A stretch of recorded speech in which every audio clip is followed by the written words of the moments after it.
बच्चों हम पढ़ रहे हैं क्लास 10th के गणित का चैप्टर नंबर 1 वास्तविक संख्याएं। अब हम प्रश्नावली 1.2 के सारे सवाल हल करने वाले हैं।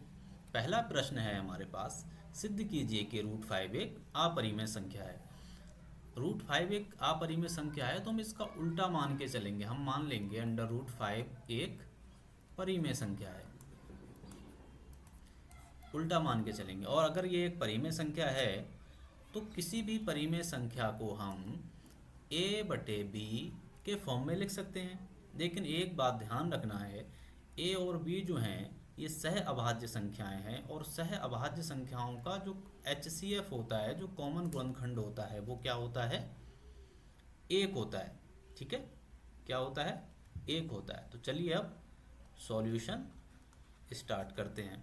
ठीक है, सबसे पहले मान लिया कि √5 एक परिमेय संख्या। अगर हमने इसको परिमेय संख्या मान लिया है तो √5 को हम a/b लिख सकते हैं, और अगर b की गुणा करेंगे √5 से तो जाएगा √5b/a। ठीक है, लेकिन एक बात ध्यान रखना है, a और b दोनों पूर्णांक हैं। पूर्णांक का मतलब क्या है? 0, 1, 2, 3। ठीक है, पूर्णांक है, या फिर -1, -2, -3। ऐसा नहीं है 1.1 होगा, 2.5 होगा, ये पूर्णांक नहीं होते हैं। और सहभाज्य का मतलब दोनों के कॉमन गुणनखंड सिर्फ और सिर्फ 1 है। इस बात का ध्यान रखना है, तभी हमारे आगे जाके ये हल होगा।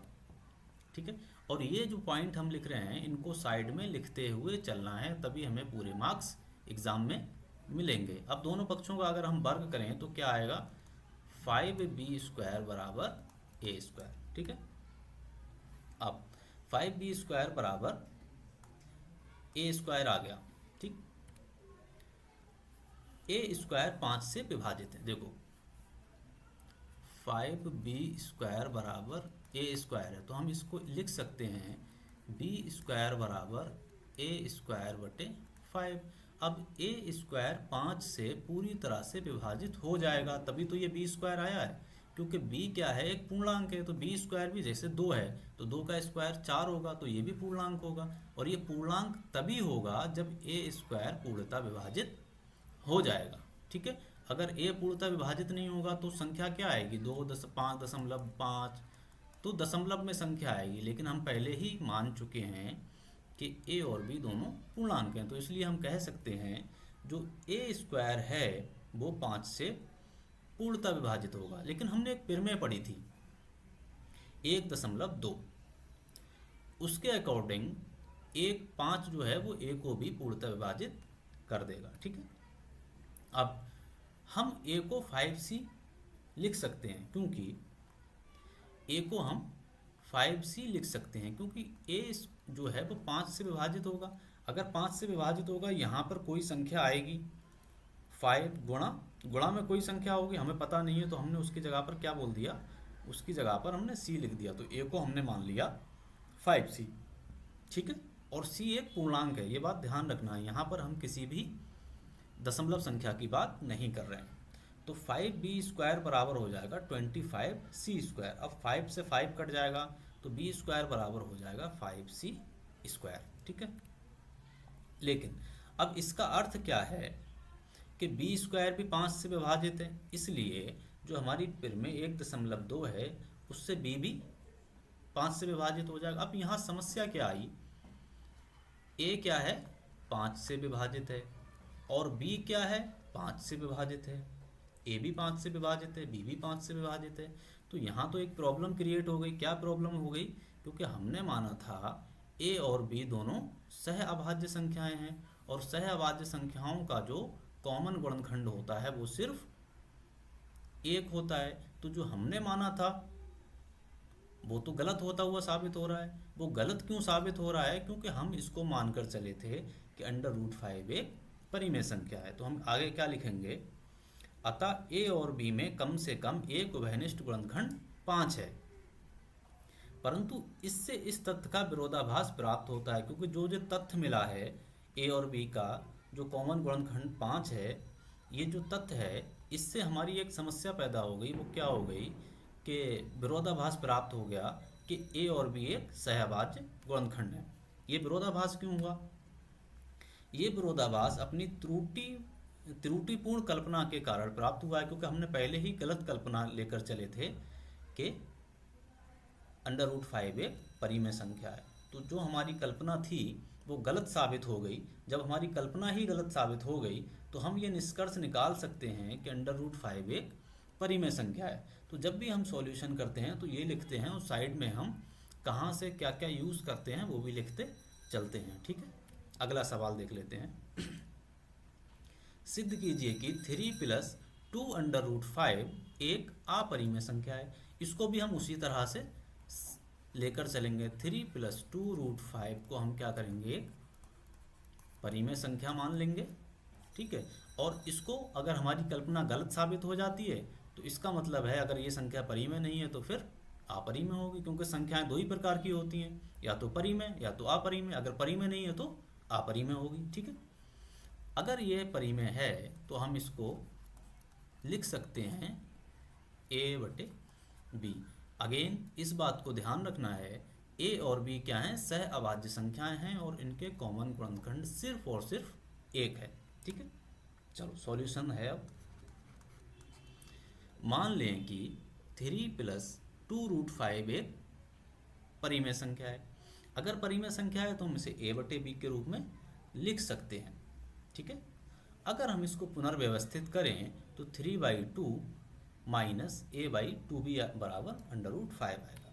ठीक है, अगर √5 बराबर है 3/2 प्लस, देखो a/2b परिमेय संख्या है। ठीक है, और 3/2 भी परिमेय संख्या है, ये भी परिमेय संख्या है, और 3/2 भी परिमेय संख्या है। अगर हम एक परिमेय संख्या को किसी दूसरी परिमेय संख्या से घटाते हैं तब जो हमारा आंसर आता है वो परिमेय संख्या आता है। एक बात हमेशा ध्यान रखनी है, अगर लेफ्ट हैंड साइड में हमारी परिमेय संख्या है तो वो कभी भी अपरिमेय संख्या के बराबर नहीं होगी। इस बात का हमें हमेशा ध्यान रखना है। परिमेय संख्या के बराबर होती है। जैसे सम संख्याओं का योग सम संख्या ही आता है, इसी प्रकार से परिमेय संख्याओं का जोड़ घटाव परिमेय संख्या ही आता है। ठीक है, तो अगर हमारी ये परिमेय संख्या है तो फिर इसके बराबर में क्या है, √5, तो ये भी परिमेय संख्या होगी। ठीक है, चूंकि a और b पूर्णांक हैं इसलिए 3/2 प्लस a/2 भी एक परिमेय संख्या है, अर्थात √5 भी एक परिमेय संख्या होगा। लेकिन यहाँ पर एक समस्या हो गई। समस्या क्या हो गई बच्चों, जो √5 है वो एक अभाज्य संख्या है। क्या है, अभाज्य संख्या। और ये एक, जितनी भी अभाज्य संख्याएं अगर √ के अंदर हैं तो वो अपरिमेय संख्याएं होती हैं। तो यहाँ पर तो एक विरोधाभास उत्पन्न हो गया, परंतु इस तथ्य से विरोधाभास उत्पन्न हो गया कि √5 एक अपरिमेय संख्या है। एक ये तथ्य है हमारा कि √5 एक अपरिमेय संख्या है, लेकिन यहाँ तो विरोधाभास उत्पन्न हो गया कि हमने तो यहाँ पे परिमेय संख्या सिद्ध कर दिया √5 को। ये विरोधाभास क्यों हुआ? ये विरोधाभास हमारी अपनी गलत कल्पना के कारण प्राप्त हुआ है कि 3 + 2√5 एक परिमेय संख्या है। अतः हम कह सकते हैं, ये निष्कर्ष निकाल सकते हैं कि ये एक अपरिमेय संख्या है, क्योंकि हम जो मान के चले थे वो तो गलत साबित हो गया ना। जो हम मान के चले थे वो गलत साबित हो गया, और हम यही चाह रहे थे कि जो हम मान रहे हैं वो गलत साबित हो जाए। जैसे ही वो गलत साबित हुआ तो हम कह सकते हैं कि हमने परिमेय माना था लेकिन वो परिमेय संख्या नहीं है, इसलिए वो अपरिमेय संख्या है। ठीक है, सवाल नंबर 3, सिद्ध कीजिए कि निम्नलिखित संख्याएं अपरिमेय संख्या है। सवाल नंबर 1, तो इसका सॉल्यूशन क्या होगा? माना 1/√2 एक परिमेय संख्या है। ठीक है, ये सॉल्यूशन है। अब 1/√2 परिमेय संख्या है तो 1/√2 को हम a/b के रूप में लिख सकते हैं। जहाँ पर a, b पूर्णांक हैं। क्या हैं? पूर्णांक हैं और सह अभाज्य हैं। पूर्णांक और सह अभाज्य हैं। इसको अगर हम रीअरेंज करें तो √2 को हम a/b लिख सकते हैं। ठीक है, इसको हम a/b लिख सकते हैं, क्योंकि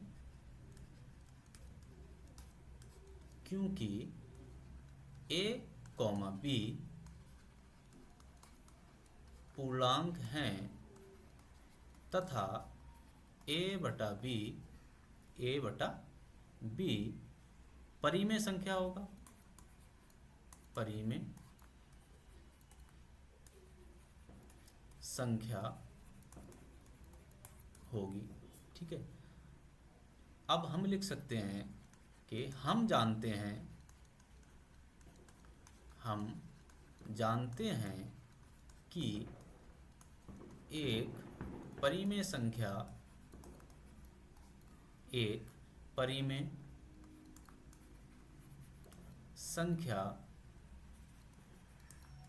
हमेशा दूसरी परिमेय संख्या के बराबर होती है। परिमेय संख्या के बराबर होती है। ठीक है, यहाँ तक हमने मान लिया, लेकिन अब यहाँ पर तो एक विरोधाभास उत्पन्न हो गया, क्योंकि √2 जो है वो क्या है? देखो, रूट में अगर कोई अभाज्य संख्या है, रूट में कोई अभाज्य संख्या है तो वो अपरिमेय संख्या होती है। अब क्या हुआ? एक विरोधाभास उत्पन्न हो गया, क्योंकि यहाँ पर एक अपरिमेय संख्या है, वो परिमेय संख्या है, यहाँ अपरिमेय संख्या है, तो एक परिमेय संख्या कभी भी अपरिमेय संख्या के बराबर नहीं हो सकती। और हम लिखेंगे कि ये विरोधाभास हमारी खुद की कल्पना के कारण, हमारी खुद की गलत कल्पना के कारण उत्पन्न हुआ है, अतः √2 एक अपरिमेय संख्या है। ये सिद्ध हो जाएगा। ठीक है, अब अगले 2 सवाल जो बचे हैं वो आपको खुद करने हैं। ठीक है, वो आपको खुद करने हैं, और अगर नहीं होंगे तो आप कमेंट कर देना, मैं आपको सॉल्यूशन प्रोवाइड कर दूंगा। ठीक है, और क्लास 10th में पढ़ रहे हैं तो चैनल को ज़रूर सब्सक्राइब कर दें। चैप्टर नंबर 1 से लेकर सारे चैप्टर एक एक करके हम इसमें हल करने वाले हैं। ठीक है।